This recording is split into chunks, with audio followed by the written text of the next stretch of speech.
back here on What's Going On. I'm your host, Colin Jobe, right here on REMIC TV with my special guest, Dwight Dorrington. Right? We're talking about estate planning. We've been talking about insurance so far. A lot of really good information. And I'm glad you've been able to come on and share it with us. I mean, I've been enlightened. I mean, I thought I knew it all, but evidently I didn't. Great. But no, so we're talking about estate planning. Yes. And you mentioned something a minute ago that really got my attention. You talked about wills. Yes. And my understanding is that is also something that a lot of people don't have. Correct. When you look at a will, technically what a will is you putting in writing how you want your affairs to be handled on your passing. You appoint someone called an executor, and it's their job to handle what you put there. The problem that most people have, they think wills are expensive. So I'm not going to go to a lawyer and give a lawyer all kinds of money to do a will. They're not that expensive compared to if you don't have one and what could happen because of not having one. But technically, you can sit down and handwrite your own will, sign it, and it's legal. Oh, really? See, you're talking about one of those will kits? No. You get a piece of paper, take pen to paper, and write it, and sign it. So, like, literally write it off the top It has to be in your handwriting. I gave my vinyl record That's collection right. to my my Yes. niece, Mhm. and that's a will. That would be deemed a legal will. Really? Now, the only problem with that type of will is that it can easily be contested in court because you probably have not factored in the different types of laws that could be violated by not observing them. So that's the concern you have to have. When you do your own will, you're taking the risk that someone will contest it because you don't understand the laws. That's why when you bring a lawyer in, they know the different laws. They will make that will easily, well, they'll set it up in such a way that it's going to be very hard to contest it. Okay, so it's uncontestable almost. If someone comes in and says, no, I contest it because of this, they may have a hard time doing it. Whereas if you do it yourself, it can be open to that. Oh, okay, so the lawyers add, I guess, the legalese to it. And yeah, they add the legalese, but they give it, and they give you the fact that you have confidence that this is going to be pretty well ironclad. Excellent. And in terms of, you talked about it a minute ago, when you talk about lawyers, Yes. right away I'm thinking, okay, $300 an hour, $1,000 an hour, $500 an hour. And I'm a little guy. Mm-hmm. I want a will. I want to get a will. Mm-hmm. How do I get it affordable? Okay, normally you go see a lawyer that usually specializes in family law or estate law. You don't go to a commercial lawyer or a real estate lawyer. You go to someone that deals with family law or estate law. And you indicate to them, I want to draft a will. Normally what they'll do is they'll give you a questionnaire to go away and complete. You bring it back to them, and most wills are on a template. Oh, okay. Standard language. And then they're going to change that template to match what you want. And if you go as a husband and wife, you may get both wills done for $500 or for $700. So different lawyers have different price points, but mainly it's a template that they take and put together. Okay. Now, the more complex the will, the more costly. Right. If you have 6 or 7 companies and 10 or 12 properties and all of this, it's going to cost a lot more money because there's a lot more work involved in putting the proper language down. But you put the will in place, and what you do is you update that will every 3 years or so, or just review it every 3 years, or you review it if there's a birth, a death, a divorce, a marriage, some type of lifestyle event. You're going to make sure that that will is looked at. So you keep it as current as possible. Yes, you do. And the one thing you need to be aware of with the will is that a marriage will void a will, a divorce will not. Oh, really? So if you're a single person and you have a will in place and you get married, that will is null and void.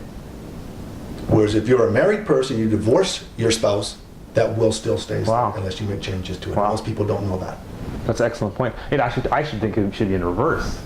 That's what people think, but no. Usually, because of the laws in Ontario, with a marriage, a spouse has certain rights, and so consequently, you cannot have a will that precludes those rights per se.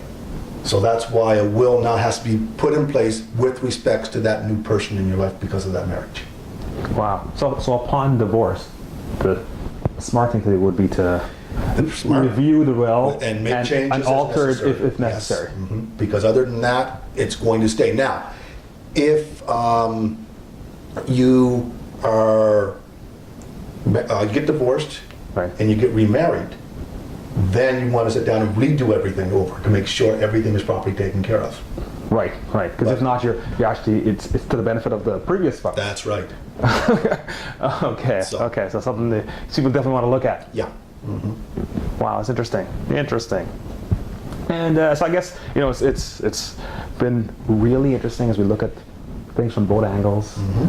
Estate planning, insurance, Yeah. things that we all need to think about and we all should be thinking about. And let's say I'm listening tonight and I'm thinking, you know what? I like what Dwight has to say, but how do I get a hold of Dwight? How do I how do I reach him? How do I? Okay. Well, I do have a website. You do? Okay. www.sunlife.ca/Dwight Dorrington.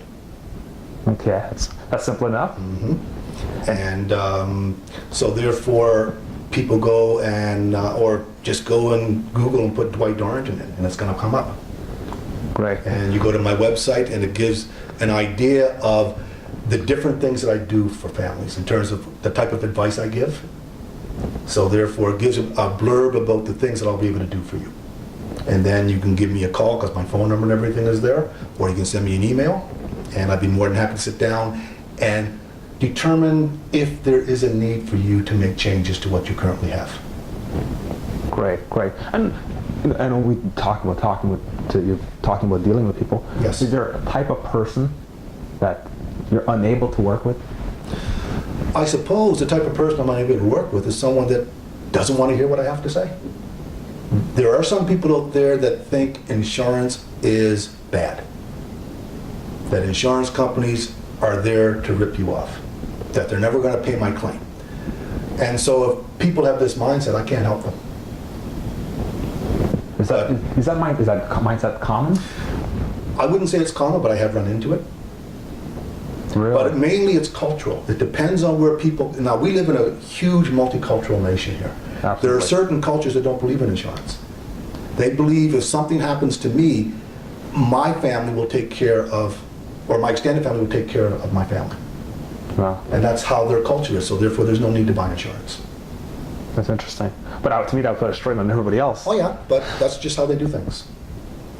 Interesting, interesting. Well, I guess the good thing is most people don't fall into that category, so the possibility exists that they'd be more open to insurance. Yeah, because I'd like to, in closing, I'd like to take this time to encourage men to be more open about it. No, we talked about it earlier, we'll joke about it, we'll laugh about it, but as we both know, it's a very serious matter. Yes, it is probably one of the most important discussions you're going to have concerning your family in terms of what is going to happen to what you've built up and what's going to happen to your family in the event of your passing. Yeah, no, 'cause it's like I said before, I told you the story. I know from personal experience that it does happen, and Yes. it happens way more than we think. Yes. Every time you hear about an accident, think about that situation, Yeah. because the likelihood is that's exactly what's going on. Yeah. Somebody's tire blows on the side of the road, they stop them, and it happens. Anyway, folks, that concludes today's show. Dwight, once again, thanks for coming in. Appreciate it. Learned a ton. My pleasure, Colin. Come back soon, and we'll talk about different aspects of financial planning as well. Well, I just hope I've been able to shed some light on what I do and why it's important for people to sit down and review it. I think you have. I think you did a great job. Thanks again. Okay, thank you. Okay. And thank you for listening to, oh my God. Thank you for listening to what's going on right here on REMIC TV.